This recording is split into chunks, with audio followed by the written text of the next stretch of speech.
네, 용터뷰 함께하겠습니다. 자, 21대 국회의원 총선거 선거운동이 개시된 날인데요. 자, 4월 15일, 대한민국의 의회 지형은 어떻게 바뀌어야 될 것인지 많은 분들이 궁금해하고 계십니다. 자, 오늘 모신 분은요, 민중당 비례대표 후보인데요.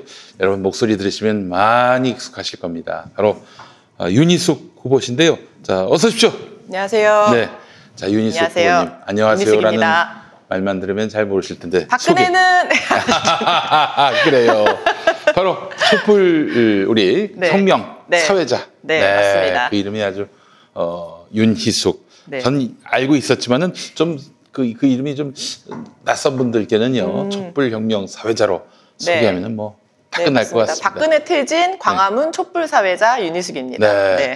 그 이후로 죄송하지만 살이 너무 많이 빠지셔가지고 예. 제 얼굴살이 얼굴살만 빠졌어요. 아유, 그러시구나. 예. 뭐 무슨 좀 안 좋은 일이 있으신 건지 아니요. 아니면 중간에 건강하려고 생활 단식을 조금 했는데요. 좋습니다. 그리고 나서 요요가 아직 덜 왔어요. 요요가 진행 중이긴 한데 아직 덜 와서. 아유, 잘하셨습니다. 아픈 건 아닙니다. 생활 단식. 건강을 위해서 하는 거죠. 뭐 안 좋은 일은 아니셨고 또 나빛을 보니까 굉장히 굉장히 승기가 도시는 것 같습니다. 네, 다행이네요. 메이크업 선생님이 제가 저를 못 알아볼 뻔했습니다. 그럴 정도였습니까? 네. 알겠습니다. 자, 박근혜 퇴진 광화문 촛불 사회자 이면서 이번에 민중당 비례대표 후보가 되셨는데 네, 맞습니다. 순번은 몇 번이십니까? 저는 5번입니다. 5번. 5번. 의회 들어가시려면 한 10% 민중당이 득표를 해야 가능할 것 같고요. 뭐 직업이 촛불혁명 사회자는 아니신 것 같고 그동안 어떤 그 삶을 살아오셨는지 말씀해 주신다면요. 제가 그 촛불 집회 끝나고 나서 그 다음에 4.27 판문점 선언이 있었잖아요. 문재인 대통령이랑 김정은 위원장이 판문점에서 만났던 역사적인 장면이 2018년에 있었죠. 네, 그 2년이네요. 그래서 탄핵이 된 게 17년. 제가 정확하게 날짜를 기억하고 있는데 17년 3월에 탄핵이 되고 5월에 대선이 있었는데 그 다음에 4월에 그렇습니다. 판문점 선언이 있었어요. 그래서 그때 그 장면을 보고 전 굉장히 약간 되게 충격도 받았고 감동을 많이 받았거든요. 그렇죠. 그거 보면서 우리 나라가 촛불 집회를 통해서도 저는 굉장히 놀랐는데 한번 세계적으로도 대한민국을 막 주목하게 됐었잖아요. 판문점 선언하고 나서는 그 순간 그 짧은 군사분계선을 넘나드는 두 정상이 장면을 보니까 제 인생에 너무 강렬한 10초인 거예요, 그 장면이. 근데 그 순간 내가 왜 이렇게 감동을 많이 받았을까 생각을 해봤는데 사실 어제까지는 좀 적대적인 관계였는데 그렇습니다. 단숨에 뭔가 우방, 뭔가 그 친구 이런 관계로 돌아서는 걸 보고 저 힘이 뭐지? 라는 생각이 들고 우리 한반도에 좀 새로운 시대가 생기겠다 그런 느낌이 들고 저게 한반도 변화의 동력이 될 수 있겠다. 우리가 안고 있었던 저 분단이라는 것이 해체되면서 일어나는 변화가 굉장히 우리 사회를 바꾸는 힘이 되겠다는 생각이 들었고 그 시대를 준비해야 되겠다라는 생각으로 제가 통일열차 서포터즈라고 평화통일단체를 만들었어요. 평화통일단체를. 그래서 청년과 대학생들이 주로 회원인데요. 저희가 남북 교류를 촉진하고 또 4.27 선언을 이행하는 그런 활동을 해보자 해서 청년과 대학생들과 함께 단체를 만들어서 뭐 피스런 마라톤도 하고 교류 사업들도 막 추진을 했습니다. 그런 일들을 하셨군요. 근데 사실은 통일열차가 한 걸음도 못 나간 것 같아서 참 안타깝습니다. 제가 오늘 드리고 싶은 말씀이 그건데요. 그 활동을 하다 보니까 이 한계가 너무 느껴지는 거예요. 특히 그때 18년 이후에 이렇다하게 남북관계가 진전을 못했잖아요. 사실 이럴 때 이 정부 사이에서는 뭐 조건도 많고 뭐 서로 이제 타협할 것들도 많고 그러니까 지척될 수 있는데 그럴 때 민간 차원에서라도 열심히 좀 교류가 이루어졌다면은 정부를 막 견인할 수도 있었을 텐데 하는 생각이 듭니다. 그래서 저도 그런 생각에서 민간 진영의 활동이 더 필요하다. 저희들도 개성 마라톤을 원래 추진하다가 임진각에서 개성까지 가는 근데 그거가 성사가 안 되면서 그래서 통일대교에서 반환점을 돌아서 오는 행사를 했어요. 근데 그걸 하면서 제가 더 약간 뭐랄까 정치나 뭐 국회에 제가 출마를 하게 되는 배경이 여기 있는데 이 남북 관계를 넘어서려면 미국의 대북 제재 한미동맹의 이런 한계 이걸 넘어서는 게 반드시 필요하겠다. 그러면 이거 하나 여쭤볼게요. 그 당시 실무적으로 뭐가 안 된 겁니까? 일단 저희가 방북 신청도 했어요. 방북 신청. 네, 통일부에 방북 신청을 했는데 방북 신청을 해서 이제 북한 가가지고 그쵸. 우리 마라톤 열 테니까 좀 도와주십사 이렇게 말할 수가 있는 거. 허가가 안 났어요. 왜냐하면 그 당시에 북에 대한 대북 제재가 있었고 대북 제재 때문에 안 된다라는 게 사실은 거의 아니 마라톤 할 때 무슨 돈다발을 들고 가는 것도 아닌데. 맞습니다. 그래서 가서 뛰어갔다 돌아오는 건데 왜 그게 너무 안타까웠고 그때 좀 더 저희가 노력을 해서 좀 더 뛰었어야 된다 이런 생각이 들어요. 지금 남북 관계가 더 그 이후에 더 고착이 됐잖아요. 그래서 뭔가 저는 이제 그런 남북 교류도 그렇고 한미 관계를 푸는 데 있어서도 그렇고 우리 정부가 우리의 이익을 중심으로 이 외교를 좀 더 자주적으로 했어야 된다는 생각이 들었거든요. 이게 왜 약간 그 유엔사나 한미 워킹 그룹이 있잖아요. 근데 이걸 뛰어넘지 못하는 한계가 있어요. 근데 그게 정부 차원으로 어렵더라도 그럼 진보 정당이라도 좀 더 강경하게 입장을 내고 앞장서서 나가는 사람이 있어야 정부도 이렇게 우리가 이렇게까지 우리 국민들이 원하고 원하니까 우리도 좀 더 노력해보겠다 이렇게 입장을 취할 수가 있을 텐데 국회 내에서 그런 움직임이 너무 적었죠. 그래요. 일단 실무적으로는 통일부에서 난색을 표했던 거고 그렇죠. 통일부가 난색을 표할 수밖에 없었던 것이 한미연합사, 미국의 맞아요. 반대고 뭐 북한의 의향 타진도 못 해보셨군요. 그렇죠. 거기까지 가기가 어려웠죠. 아이고 참. 이게 사실은 근데 그 한미연합사의 반대, 그 유엔군의 반대죠. 뭐 그게 다 그게 그거긴 한데 또 결국 미국의 반대고. 그것 때문에 사실 또 비단 마라톤뿐만 아니라 남북 관계가 아무것도 이루어지지 않았어요. 그렇죠. 개성공단도 그렇고 재개하는 문제도 그렇고 금강산 관광 재개하는 문제도 그렇잖아요. 굉장히 민간에서는 요즘 목소리를 많이 높였죠. 아니 그렇다면은 윤희숙 국회의원이 되면 뭐가 달라집니까? 저는 제가 그래서 개인적인 저의 이제 역사적인 역사. 제가 매향리 미군 국제폭격장이라는 데가 있었어요, 경기도에.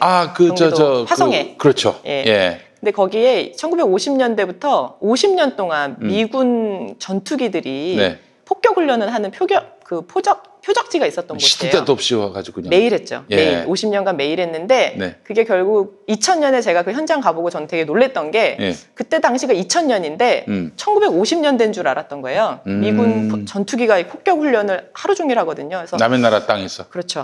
근데 미군들이 뭐라 했냐면 실제 주민들이 거주하고 있는 곳이어서 가장 우수한 훈련장이라고 했던 거예요. 아니 실감나는 훈련을 할 수 있어서. 주민들이 살고 있는 것이. 맞아요. 주민들이 거주하는 곳 바로 근처가 폭격 훈련장이었거든요. 그 주민들은 뭐예요, 그럼? 그래서 주민들이 사실은 오폭 사고로 돌아가시는 분도 계셨고, 돌아가신 분도 있었습니까? 그렇죠. 재산 손해도 많이 보셨는데, 그거에 대해서 누가 거기 가서 살겠어요? 그렇죠. 너무 괴로웠죠. 이분들은 태어나고 보니 거기서 태어났는데 거기가 훈련장이 되다 보니 주민들이 그 훈련장을 폐쇄하기 위한 운동을 하셨어요. 근데 그거를 한국 경찰들이 결국은 막았고, 그 경찰들에 의해서 폭행당하는 그 주민들을 보면서 제가 이렇게 국가란 무엇인가, 그리고 국민의 안전과 평화를 지키지 못하는 한미 동맹이 무언가 이런 생각을 하게 됐죠. 그래서 그게 제가 나중에 뭔가 이렇게 우리 국민의 입장 또 우리 국가의 입장을 우선하는 우리 주권을 행사하는 정부가 들어서야 한다. 한국 사회가 바뀌려면 그 생각에서 제가 여중생 장갑차 촛불이라던가 그 이후에 미선효순 씨 사건, 미선효순 사건과 그다음에 광우병 촛불 이런 데 적극적으로 참여를 하게 됐던 거고 결국에 제가 그 촛불 집회에 어떻게 보면 정점인 그 박근혜 퇴진 촛불에서도 그래서 제가 역할을 하게 된 건데 그래서 제가 그러고 나서 문재인 정부가 들어서고 나서 한미 정상이 만나고 5,000년간 헤어져 살았는데 우리가 5,000년간 같이 살다가 70년 헤어져 살았다 이런 연설을 들으면서 진짜 새로운 시대가 오나 보다 했는데 그게 주춤하는 걸 보고 선명하게 남북관계도 돌파하고 우리 정부의 우리 국민의 이익을 중심으로 뭔가 외교도 할 수 있는 그런 정치 세력이 국회에 반드시 들어가겠다는 생각을 했고요. 그걸 하기 위해서 제가 21대 국회는 가장 먼저는 이런 환경을 만든 20대 국회를 청산하는 게 21대 국회의 저희 첫 번째 목표입니다.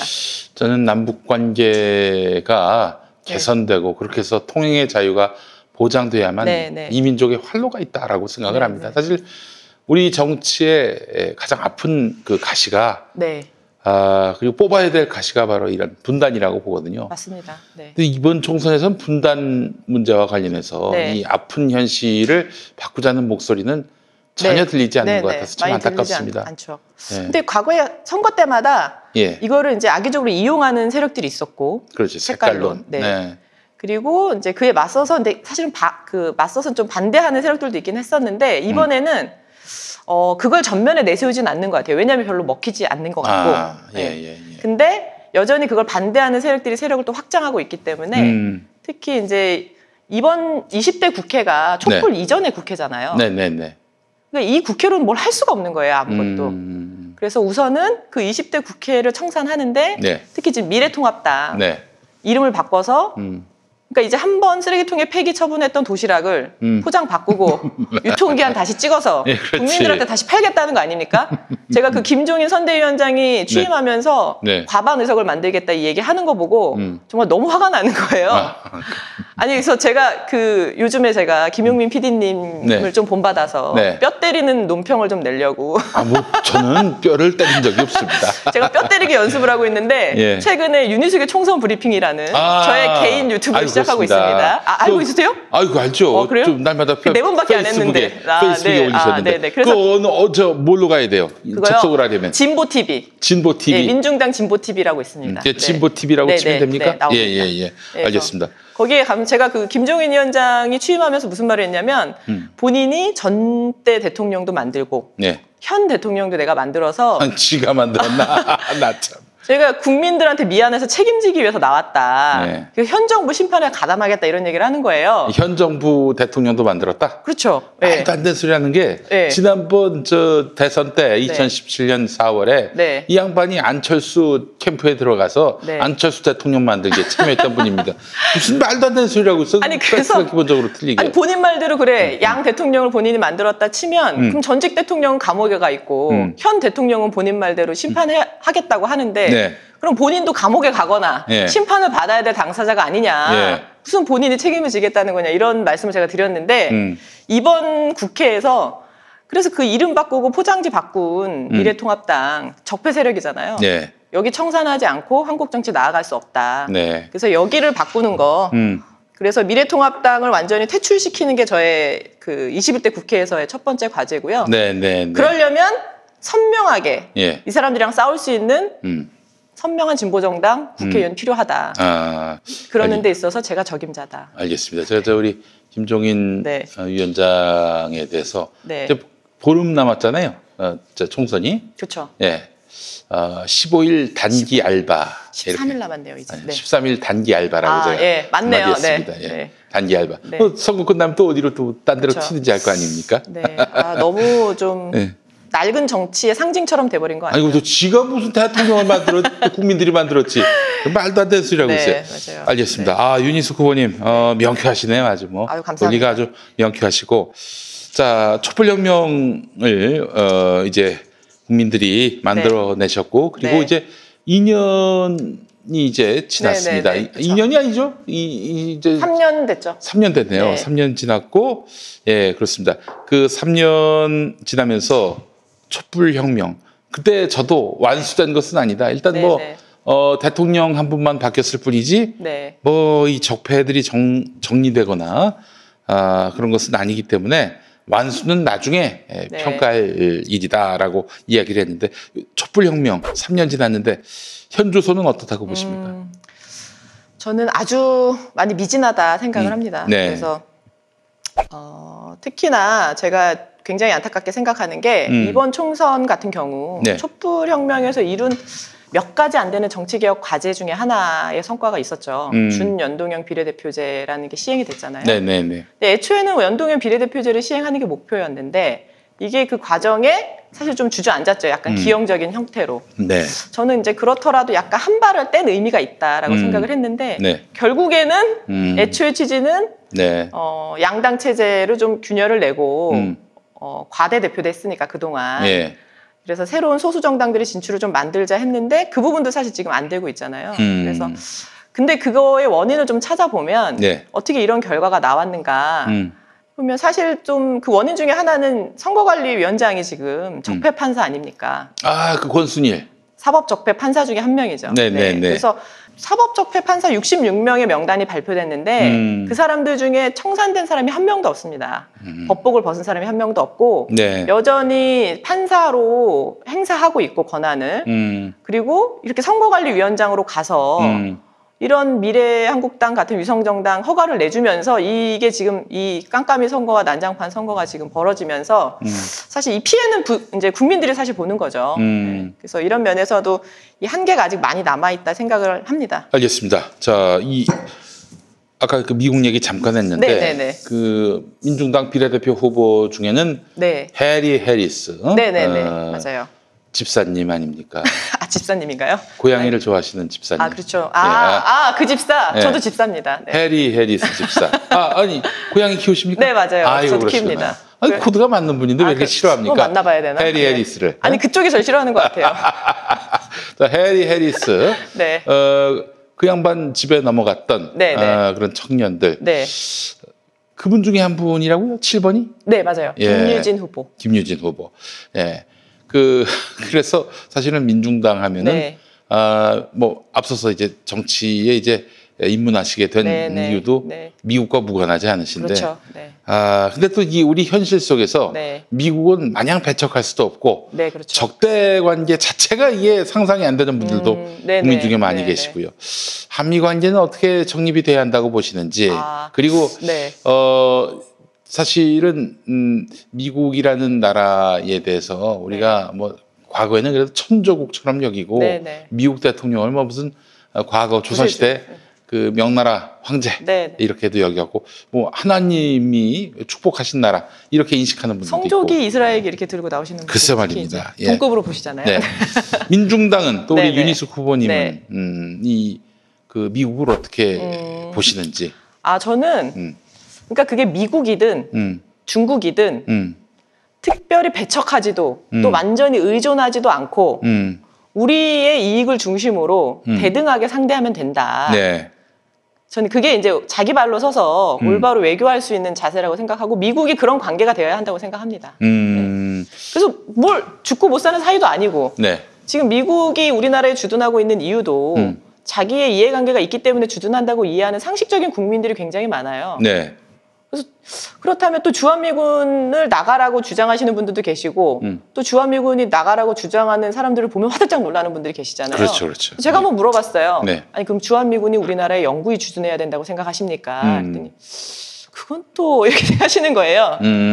그래서 약간 좀 상식적으로 미국에 대해서는 상식적인 좀 생각이 안 되고 토론이 안 되는데 그게 아니라 그냥 국가 대 국가로 자주적으로 동등하게 외교하는 관계가 되어야 한다라고 생각합니다. 저는. 그래요. 그러니까 미국을 뭐 적대시하자 이런 게 아니라 그렇죠. 미국과 우리는 동등한 나라다. 그렇죠. 이런 입장인 거죠. 지나치게 의존하려고 하고 미국의 이익에 맞춰서 나서는 분들이 있어요. 검은머리 미국인들이라고. 그렇죠. 제가 예전에 광우병 촉불을 할 때 광우병 촉불 사회 보다가 제가 구속된 적이 있었거든요.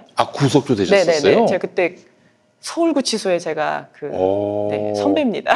그러시구나. 선배인데 잠시 갔다 왔는데 그때 제가 구속돼 있을 때 변호인들한테 들은 얘기가 제가 구속되고 나서 그리고 나서 한 50일쯤 촉불을 하고 구속되고 나머지 50일 촉불이 더 있었는데 그 사이에 우리나라 대한민국 협상단이 촉불 집회 사진을 들고 가서 미국이랑 협상을 했다고 들었어요. 그래요? 우리 국민들이 이렇게 반대한다. 제발 살려달라. 라고 해서 겨우 그 수입하려는 광우병 소의 원령을 다시 이제 재협상한 적이 있거든요. 야, 이거 뭐야, 그러면. 고마워해야 하는데, 구속을 시켰어. 그 전에 그 이명박 대통령이 뭐라 그랬냐면, 국민을 잘 섬기지 못해서 송구하다 그랬거든요. 그 청와대 뒷산에 올라가서 아침 이슬 들으면서. 근데 그러면서도 국민들한테 호소했던 게 뭐냐면, 미국을 좀 믿어달라 이거였어요. 그래서 제가, 지금 우리나라도 못 믿겠는데, 우리가 미국까지 믿어줘야 되냐. 그러니까 너무 미국 중심의 사고를 하는 분들 때문에 지금 미국이 오히려 더 지금 그렇게 배척당하고 있는 상태라고 저는 오히려 생각합니다. 민중당의 사실은 뭐 뿌리를 둔 대학생들이 또 이렇게 담 넘어가서 이렇게 해리스 집사 집에 가서 농성하셨고 그 중에 한 사람인 김유진 후보가 비례대표 후보가 됐는데 미국 쪽에서 뭐 반응이 나왔다고 이야기를 들었습니다. 출마한 것에 대해서요? 예, 아니, 제가 잘못 봤나요? 기사를 미처 못 들었는데. 홍성규 후보께서 올리셨는데 네, 네. 미국 쪽에서 네. 그분들이 뭐 출마하는 거에 대해서 네, 네. 뭐 그거에 대해서 뭐라고 그래요? 뭐 원칙적으로 그래요? 존중한다 뭐 이런 식으로 얘기를 했다고 그러는데 야. 아니 뭐 남의 나라 정치에 대해서 뭐 후보 네. 출마하는 거에 대해서 이래라 저래라 할 수 없죠. 근데 물론 이제 미국이 이게 본심일 가능성은 없고 뭐 네. 나름대로 이제 미국이 이렇게 배포가 큰 나라다. 합리적인 다시 하려고 뭐 스탠스를, 그렇게 얘기하는 것 같은데. 고양이도 무사했으니까요. 네, 네. 뭐 별일이 없었잖아요. 사실은 담을 넘고 그게 예. 끝이었어요. 그렇죠. 그다음에 뭐가 뭐 점거를 하거나 농성을 하거나 뭐 이런 유리창을 깼다든지 뭐 의사 표현한 거죠. 그 정도면 그냥. 그렇죠. 네. 예. 아니 그 정도의 네. 또 그 패기와 네. 또 이런 이 국가와 또 민족에 대한 그런 특별한 또 자주적인 어떤 이 네. 나라를 만들어야 한다라는 네. 그런 이상조차 없다면은 그 대학생 아니죠. 아니, 사실은 그게 그 효수님이 선이 여중생 장갑차 사건도 그러한데 네. 그런 뭔가 우리 국민의 안전을 해치거나 국민을 무시하는 미국 인사들의 발언이나 네. 행위가 있을 때 네. 그거에 대해서 아무 말 안 하고 있는 게 저는 사실은 조금 네. 그게 오히려 주권 국가가 맞나 이런 생각을 하게 되거든요. 그 진보 정당 중에서도 네. 이렇게 미국이 네. 우리와 동등한 나라가 아니라 마치 우리의 어떤 상전 국가인 양 네. 행세하고 있는 거에 대해서 문제 인식을 갖는 그런 네. 진보 정당이 많지 않은 것 같아서. 맞습니다. 그 20대 국회 한계 중에 하나가 그건데 네. 예산안 처리할 때 그래서 네. 국방비 저희가 이제 50조로 늘렸잖아요. 네네네. 근데 그때도 진보정당이든 정의당에서도 이게 한반도 평화에 사실은 별 도움되지 않는 굉장히 그런 내용들이 많이 있었는데 입장을 못 내는 걸 보고 되게 안타까웠고 그런 면에서 좀 그런데 선명한 입장을 내는 진보정당이 필요하다 생각을 합니다. 네, 알겠습니다. 그 민중당의 또 네. 뿌리는 역시 그 통합진보당이고요. 네. 통합진보당이 참 박근혜 정권에 의해서 해산이 됐습니다. 네. 좀 그때 상황을 보면서 일단 뭐 통합진보당에 대해서 지지하건 반대하건 네. 지지하든 반대하든 이거는 진짜 너무한 거 아닌가 네. 그런 생각이 들었었고요. 자 그런데도 불구하고 최근에 또 이 비례연합정당을 만드는 과정 속에서 네. 민중당을 배제를 했습니다. 맞습니다. 이 부분 어떻게 보셨어요? 저는 그거는 굉장히 잘못했다. 여전히 뭐 네. 통합진보당의 해산 이유, 네. 해산 이유가 이제 말하자면은 여기가 헌법에 반하는 정당이다. 네. 이런 인식이 지금 아직도 네. 머물러 있는 것인지 아니면은 그런 인식에 동의하진 않지만 그래도 국민들이 그렇게 보는 사람들이 꽤 있으니 그런 국민들의 마음에 네. 어떤 그런 반기를 들어서는 안 된다라는 일종의 부자 몸조심인 건지 네. 어떻게 보십니까? 저는 그 통합진보당 해산이 우리 사회에 미친 해악이 크다고 생각하거든요. 그 중에 하나가 바로 그런 정치적으로 굉장히 위축된 거예요. 그래서 통합진보당이라는 이름을 꺼내는 것, 그리고 통합진보당을 계승하는 또는 관계가 있는 정당과의 관계를 맺는 것에 대해서 지나치게 위축되고 자기 검열을 한다. 저는 부자 몸조심도 있고 또 한편에는 스스로 약간 그런 걸 좀 조장하는 게 아닌가라는 생각도 들었어요. 오히려. 그 종북 색깔론에 동의하고 거기에 좀 편승하는 것 같다는 생각이 들어서 사실은 처음부터 그러면 같이 할 생각이 없었던 건가 이런 생각도 들더라고요. 그런 정체성을 가지고 네.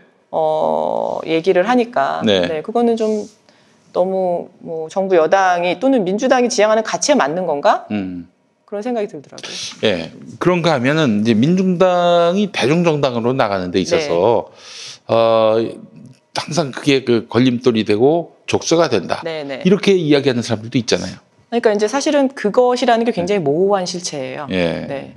어떻게 우리의 정강 정책이라는 건 다 그 홈페이지에도 공개가 되어 있고. 이게 도대체 뭐를 어떻게 하라는 건지. 맞아요. 그 그냥 사람들한테 사상 전향설 쓰라는 건지. 낙인을 박아가지고 맞습니다. 그렇게 무슨 김정은 북한 국무위원장에게 네. 뭐 욕설을 해야 되는 건지. 그러니까요. 십자가 밝기죠, 사실은. 십자가 밝기. 본인이 예. 뭔가 그렇지 않다라는 거 증명해라. 하지 않은 일에 대해서 하지 않았다고 증명해라. 네. 이런 식의 혐의는 굉장히 민주주의 발전에서도 옳지 않죠. 네. 사실 그래서 이제 이석기 의원도 아직 석방 못 되고 있잖아요. 네네네. 뭐 김용민 PD님이 이석기 의원 석방대에 나오셔가지고 말씀도 한번 하셨는데 네. 사실은 민주당에서도 굉장히 몸도 사리고 많은 사람들이 민중당이나 또는 이석기 의원 석방과 관련돼서 뭔가 같이 하는 거 굉장히 주저하고 있잖아요. 그래서 정치 어떤 표현의 자유가 되게 후퇴하고 있다는 느낌이 드는데 저는 다른 네. 것보다도 네. 생각했다는 것을 처벌하는 거는 잘못됐다고 생각을 합니다. 맞습니다. 네. 생각만 가지고도 아니 무슨 뭐 행동을 한 게 있어야 그걸 갖고 처벌을 물을 텐데 너 네. 그런 생각을 가졌기 때문에 네, 네. 뭐 정치하면 안 돼. 네. 뭐 혹은 국회의원직 네. 박탈당해야 돼. 네. 이런 게 과연 이게 우리가 상식적인 네. 민주주의 국가의 그 시민으로서의 발상인 건지 싶은 맞습니다. 생각이 그게 상식이라고 들었고요. 저도 생각하는데 예. 그 상식을 지키는 게 되게 용기가 필요한 일이 돼버렸어요. 그런 면에서 저는 김용민 PD님 나오셔서 발언하시는 거 보고 아 정말 소신 있으셨다라고 생각을 하고 네 그렇게 생각합니다. 아니 네. 뭐 그 얘기를 들으려고 한 건 아닌데 아니 네. 그 사실은 진보 정당이 네. 또 뿔뿔이 흩어지기도 했습니다. 네네네. 뭐 멀리 또 거슬러 올라가자면은 NLPD 간의 네네네. 갈등이기도 하고, 그렇죠. 그게 이제 오늘의 이게 뭐 정의당, 민중당 이렇게 갈라진 원인이 되지 않았겠는가. 네. 또 2012년 당시에 그 경선 갈등도 그렇고요. 네네네. 어떻게 보세요? 그 진보 세력이 네. 이렇게 좀 뭐 민주당까지는 아니더라도 네. 대동단결을 해야 된다라는 목소리에 대해서는 아 어떻게 보시는지. 저는 진보가 당연히 연대연합할 수 있다고 생각합니다. 네. 그래서 근데 심정적으로 심정적으로 물론 편치는 않죠. 예. 왜냐하면 과거에 이제 예. 그 은원이 있는 원한 관계가 있는 분들도 많이 있는데 한국 사회 정치가 바뀌려면 네.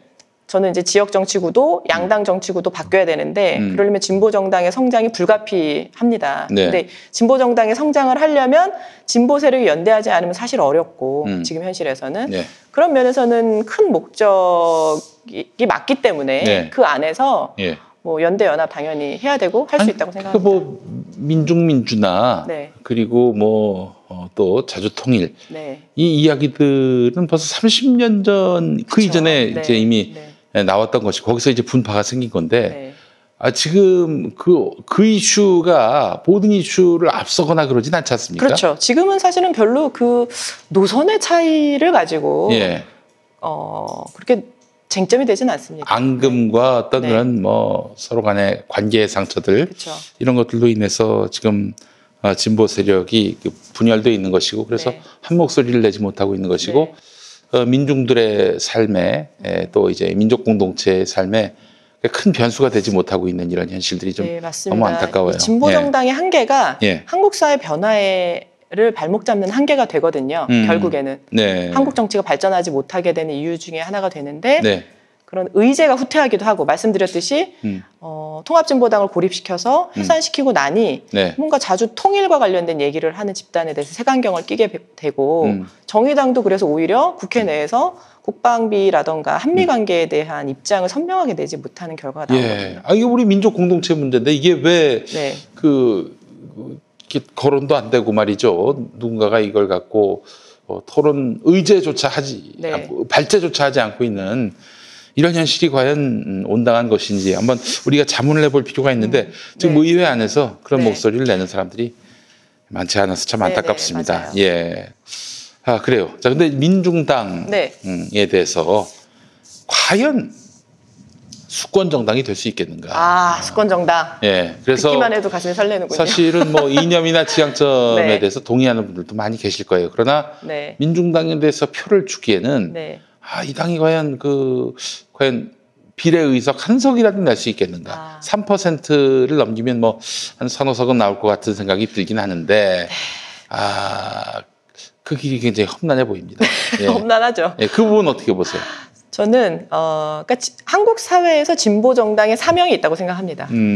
그래서 그 이전에 20년 전에 민주노동당이 부자에게 세금을 서민에게 복지를이라는 슬로건을 걸고 네. 무상교육, 무상의료를 시도할 때 네. 빨갱이냐 북으로 가라 사회주의 하자는 거냐 욕을 먹었었잖아요. 근데 그럼에도 불구하고 그게 한 20년간 한국 사회에 굉장히 복지를 확대하고 하는 데 영향을 미쳤고 한국 사회의 변화를 이끌어내는 데 역할을 했다고 생각합니다. 근데 지금 여전히 지금 수준에서 좀 한 발 앞서 나가서 우리 사회가 지향해야 되는 진보의 방향에 방향을 제시하는 진보 정당이 필요하다고 생각하는데요. 네네네. 민중당이 전 그런 역할을 해야 된다고 생각합니다. 근본 문제를 제기하는 네. 정당. 예. 지금 당장은 좀 국민들의 눈높이에 조금 안 맞는다 하더라도 그래 언젠가 저런 사회가 되면 좋겠네. 라는 정도라도 또는 네. 일부에서는 뭐야 사회주의 하자는 거야? 그런 게 되겠어? 라는 말을 듣더라도 그 얘기를 하는 사람이 필요하고 그게 네. 저는 이제 뭐 바다의 소금 역할을 하는 정당이 필요하다. 지금 민중당이 그런 역할을 해야 되는 당이 아닌가 싶고 네. 그래서 수권까지는 시간이 좀 걸리더라도 지금은 선명한 진보 정당의 의제를 놓지 않고 포기하지 않는 게 저희의 이제 역할이라고 생각을 하고요. 네네. 근데 이런 정당이 싹이 잘리면 안 되기 때문에 이번에 반드시 원내에 민중당이 들어가야 합니다. 네. 네. 그래요. 참 대중정당으로 나가기 위해서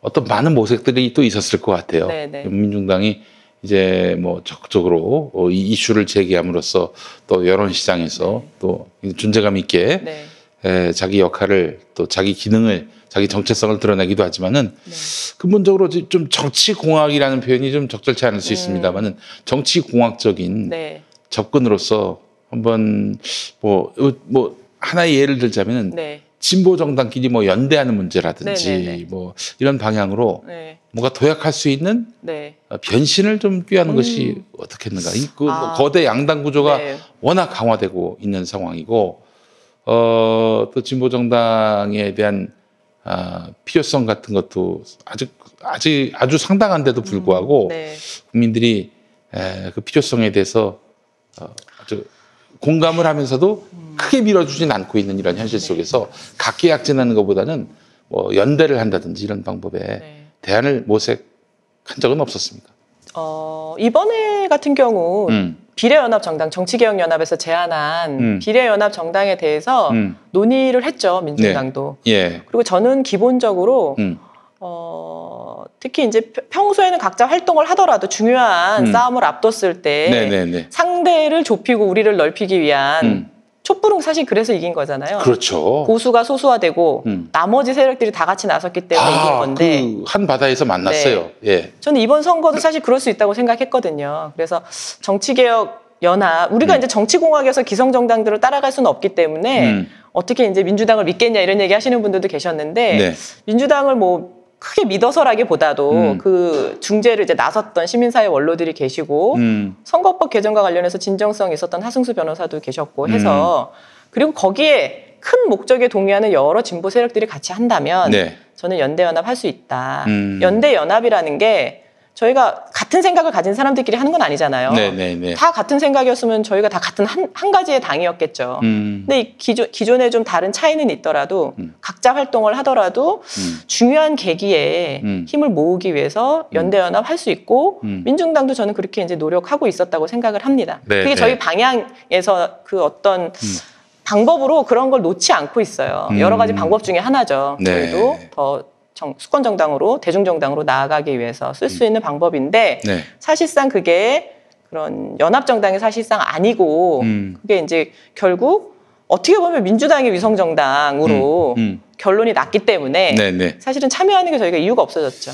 제가 사실 좀 말을 굉장히 돌려서 얘기를 했는데 최근에 정의당을 두고 결국 이제 민주당을 지지하시는 분들이 지역구는 민주당을 찍지만 비례대표는 뭐 정의당을 찍는 이런 형식으로 어떤 진보 정당이 계속 이어져 나가야 한다라는 그런 마음과 믿음을 표로서 표시하셨는데 이제 정의당이 이제 독자 노선 어떤 문재인 정부 민주당과의 차별성을 드러내면서 많은 분들이 이제 실망을 해서 돌아섰다 이런 얘기들 많이 하지 않습니까?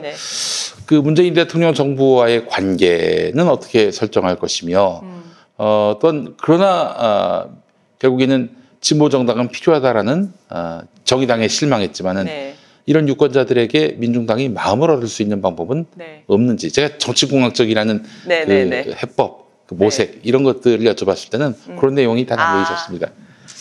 저는 이번에 그러니까 선거법 개정을 통해서 촛불혁명의 성과인 선거법 개정을 통해서 네. 진보 정당들이 보다 약진할 수 있는 제도를 만들었다라고 생각했는데 갖고 계셨어요. 네. 그게 한번 무산이 되면서 오히려 결과적으로 기존의 거대 정당들이 더 의석을 확대하게 되는 위험에 사실 처해 있는데 이거에 실망한 분들이 상당히 많으세요. 네. 실망해서 부동층으로 돌아선 분들이 꽤 있는 걸로 알고 특히 20대들 같은 경우는 부동층이 굉장히 많이 있습니다. 아, 그래요? 20대들 같은 경우는 투표 지향을 결정하지 않은 친구들이 많거든요. 네네네. 생애 첫 투표를 하는 18세, 예. 그리고 20대 초반의 친구들은 이때 이제 정하는 투표가 그 이후의 투표에도 영향을 많이 미칠 텐데 아무래도요. 예. 50% 정도가 부동층이에요, 현재. 그래서 저희는 이런 청년 세대들의 마음을 담기 위한 노력도 하는데 네. 일단 제도에서 소수 정당들의 진출이 가로막혔기 때문에 저는 유권자들이 사실은 힘을 모아서 이걸 만들어 주셔야 된다. 네. 애초에 하려고 했었던 그 연동형 비례대표제의 취지, 다양한 소수 정당들이 원내에 들어갈 수 있는 거를 유권자들이 전략적으로 네. 투표를 해주셔야 됩니다, 저희한테. 그래서 사실 정의당은 조금 애매한 점이 있어요. 왜냐하면 네. 그동안 민주당 지지층들과 함께 해온 게 많이 있거든요. 그렇죠, 아무래도. 그런데 이제 마지막에 결과적으로 선거연합에서 이렇게 되고 보니 실망하신 분들이 많잖아요. 네네. 근데 소수 진보 정당들은 그럼에도 자기 역할이 있다라고 생각하시는 분들이 많으세요. 진보 정당의 역할이 그래도 필요하지. 근데 이런 분들이 이제 마음 먹고 민중당에 투표를 해주셔야 저희가 들어갈 수 있는데. 그래서 이번에 그냥 실망했다고 위성정당이 다 나오고 또 정의당도 이렇다 실망해서 투표를 안 하시겠다 하시지 말고 유권자들이 적극적으로 소수정당을 진출시켜주는 투표를 해주시기를 부탁을 드리죠. 네. 저는 이게 어떻을까 싶어요. 지난번에 네. 민주당이 네. 녹색당은 뭐 동성애 네, 문제 해결하고 하라. 네. 민중당은 이건 뭐 점점점. 네, 맞아요. 이럴 때 네. 민중당이 치고 나와서 네. 이러지 맙시다. 같이 합시다. 네. 아예 그렇게 좀 없어 보이긴 해도 그러나 이렇게 네. 진보 정당 중에 네. 또 다른 한 축이었던 민중당이 네. 네. 손을 내밀었다. 네. 그런 어떤 발상의 전환 같은 것들이 있었다면은 네. 지금 당장은 뭐 이루어지진 않더라도 네. 민주당 지지자들한테 네. 굉장히 각인이 되지 않았던가 정의당과의 네. 어떤 차별성을 또 네. 드러낼 수 있다는 점에서 뭔가 또 굉장히 호감을 받지 않았겠는가 하는 생각이 듭니다. 네, 이상규 의견은 다 다를 것 같은데요. 이상규 대표님이 저희 상임 대표가 기자회견을 했어요. 선거연합 정당 참여하겠다. 네, 그랬죠. 네. 네. 그리고 나서 아주 난리도 아니었습니다. 민중당 내에서도? 당 내에서도 찬반 논란이 있죠, 당연히. 해야 된다, 하지 말아야 된다, 당원들이랑 더 논의해야 된다, 이런 의견이 있었습니다. 근데 그리고 나서 이제 사실상 논의가 이제 윤호중 사무총장의 발언뿐만이 아니라 실제로 그 연합정당을 구성하는 흐름이 이거는 이제 기존의 진짜 진보정당들, 현장에서 뿌리박고 활동해왔던 진보정당들이 들어가는 연합정당이 아니구나라는 게 너무 명백해지면서 사실은 그때는 좀 그렇죠. 그래요. 참 갈 길이 멉니다만은 알겠습니다. 네. 자, 이 청년 이야기를 많이 하셨는데 네. 민중당의 그 청년들 특히 이 밤 넘어간 김유진 후보를 비롯해서 또 지금 그 3번인가요? 네. 손솔 후보가 있습니다. 손솔 후보. 예. 요즘에 아주 뜨겁습니다. 저희 이슈가. 지금 20대들의 또 청년들의 마음을 민중당은 어떻게 사로잡으려고 하세요? 제가 아까 부동층 50%인 우리 20대. 사실은 20대의 마음을 잘 몰라요. 사회가.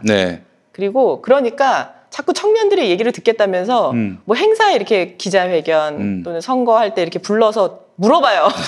근데 아니 무슨 20대가 어디 외계에 있다가 그렇죠. 살고 있는 사람들이 아니라 우리 현실에 같이 살고 있는데 목소리를 못 듣는 거예요.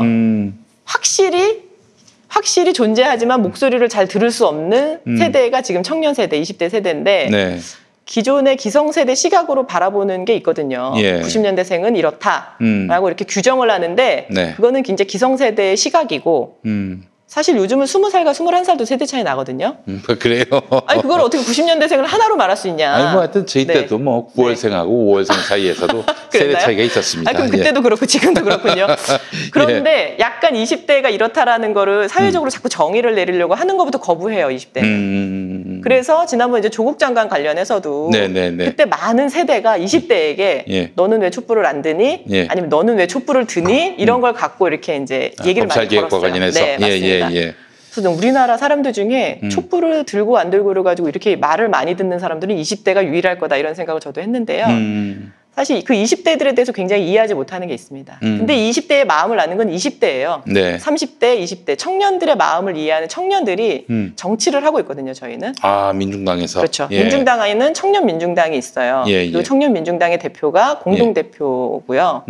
특히 이제 청년 비례대표로 그 선출이 된 손소로 후보 같은 경우는 이화여대 총학생회장을 하던 당시에 그 박근혜 대통령이 당시에 이화여대 방문하려고 할 때 그걸 적극적으로 막아서면서 화제가 됐었던 그래서 이화여대가 반박근혜 투쟁을 하는데 굉장히 기여를 했던 싸움을 벌였던 친구고 그 이후에 흑수저당을 창당을 했어요. 흑수저당. 그래서 최연소 당대표 출신이고 지금은 어떤 싸움을 하고 있냐면 청년 정책들도 저희 굉장히 많이 내놓고 있고 청년 후보도 많아요. 그래서 저희 출마 후보의 연령과 성비를 보면 성비는 50대 50, 남녀 동수입니다. 지금 출마자들이. 그리고 연령도 평균 연령이 제일 낮아요. 근데 청년 정책들도 많이 있지만 중요한 건 청년들이 직접 당을 운영하고 당의 결정권이 있다는 게 저는 핵심이라고 생각하거든요. 그래서 최근에 같은 경우는 N번방 관련해서 텔레그램 N번방 관련해서 사안이 터졌을 때 이 20대 청년들은 자기 문제라고 생각하거든요. 이 문제를 굉장히 예민하게 받아들이고. 그래서 민중당이 뜨겁게 지금 이걸 이슈화하고 있는 겁니까? 가장 먼저 저도 국회에 항의 방문을 갔다가 출입 금지 통보를 받았습니다. 아니 그 사실 민중당이 원내 정당이에요. 김종훈 의원이 맞습니다. 근데 왜 출입 저희가 정지를 당하셨어요? 그 법사위 위원들에게 그 2차 가해에 해당하는 망언을 했잖아요. 아, 그렇죠. 이제 그 법안을 처리하지 못해서.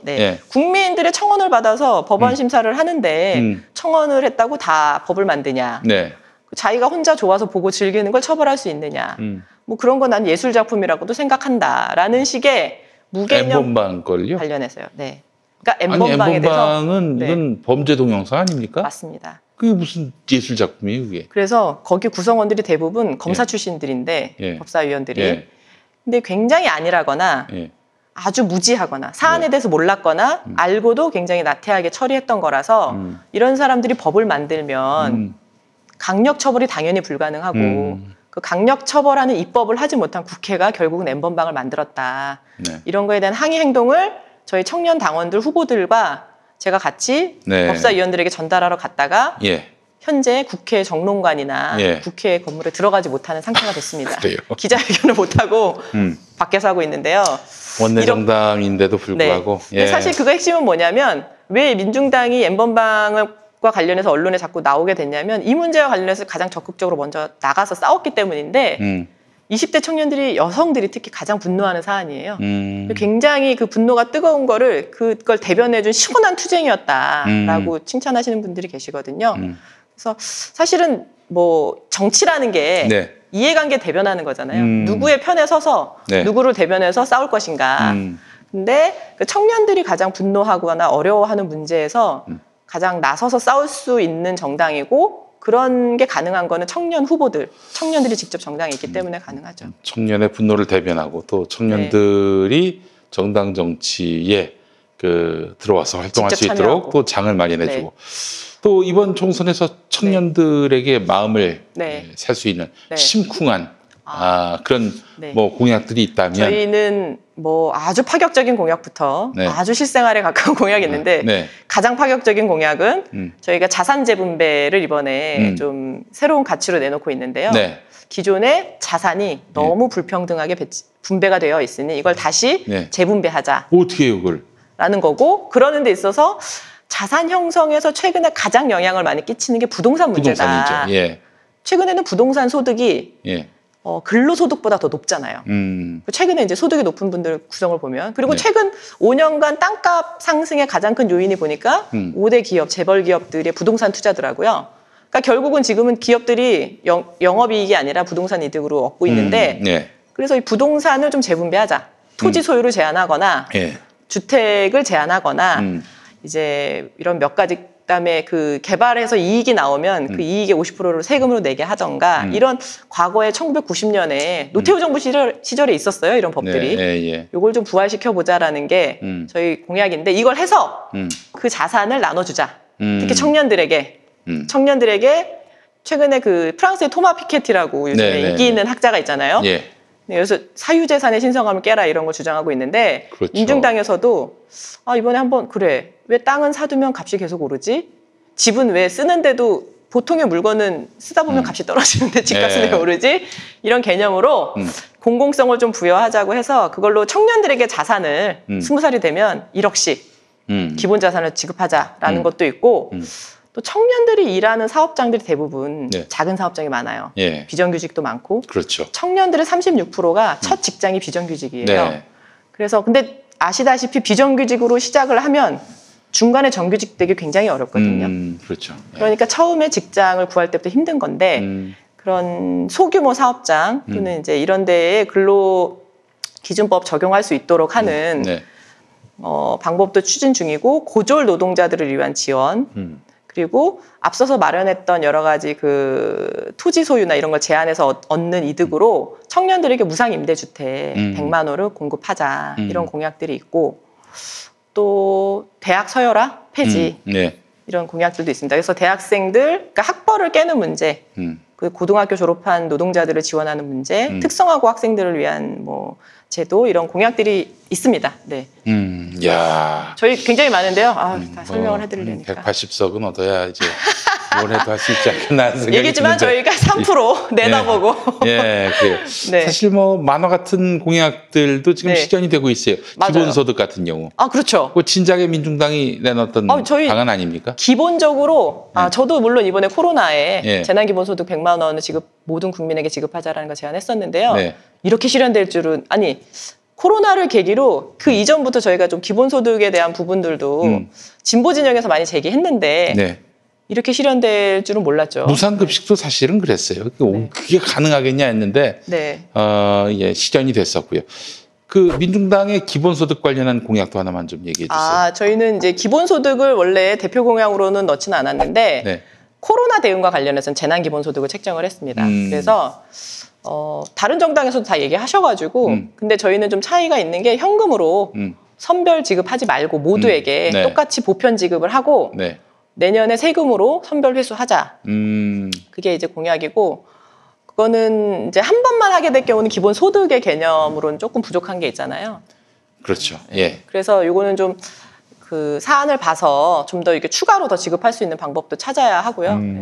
그 정도 지금 어떻게 됐든 간에 이런 코로나와 같은 재난 상황이 될 경우에 취약계층이 더 위기가 이제 크게 오잖아요.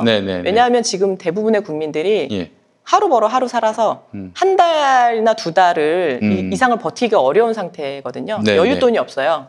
그러면 당장에 되게 위급한 상황에 처해 있는데 이런 분들은 빨리 즉시 현금이 손에 들어와야 이렇게 좀 뭐랄까 응급 조치가 가능한데 그게 여러 제도를 거치고 뭐 또 다른 어떤 형식으로 지급되면 좀 어려움이 있죠. 정말 필요한 분들한테 지원하기 위해서 하는 건데 그런 면에서 취약계층들이 모두 빠짐없이 지원받을 수 있도록 보편적으로 빨리 기본소득 지급하자. 알겠습니다. 상품권도 안 되고 그냥 현금으로. 현금으로 하자는 이렇게 하면은 되는 보이는. 현금으로. 알겠습니다. 자, 오늘 민중당 비례대표 후보 윤희숙 후보 모시고 이야기 나눴는데 마지막으로 왜 민중당을 지지해야 하는지 국민 여러분들께 마지막 인사와 덧붙여서 한번 말씀해 주시면 감사하겠습니다. 제가 뭐 앞서서도 많이 말씀드렸는데 이게 촛불 이후에 사실 첫 번째 총선입니다. 그렇죠. 그래서 이 21대 국회는 20대 국회와 반드시 달라야 하고요. 그 이전의 국회로 다시 돌아가서는 안 되는데 그러려면 적폐 세력인 미래통합당을 청산하는 게 너무나 중요합니다. 근데 미래통합당이나 적폐를 청산하는데 가장 필요한 것은 제가 볼 땐 선명하게 싸우는 진보 정당의 힘 이게 이제 필요한 것 같아요. 그러는 데 있어서 민중당이 다른 어떤 정당보다 그 문제에 있어서는 누구보다 잘할 수 있다. 그래서 저희 민중당의 구성이 여타의 뭐 다른 진보 정당들도 그런 분들이 계시겠지만 저희는 지역이나 여러 노동자, 농민, 청년, 여성, 계급, 계층 조직들의 뿌리 내리고 있어요. 민중당이 의석수는 하나고 네. 또 이렇게 원내 이제 비중이 크진 않지만 기층의 기본기가 굉장히 탄탄하거든요. 그래서 조직 운동, 저희가 과거에 민주노동당도 원내 정당이 아닐 때부터 무상급식, 무상의료를 실현하기 위한 여러 대중운동을 했잖아요. 결국 그게 시행이 됐고 네. 다른 기성 정당들도 그 정책을 수용할 수밖에 없게 만들었죠.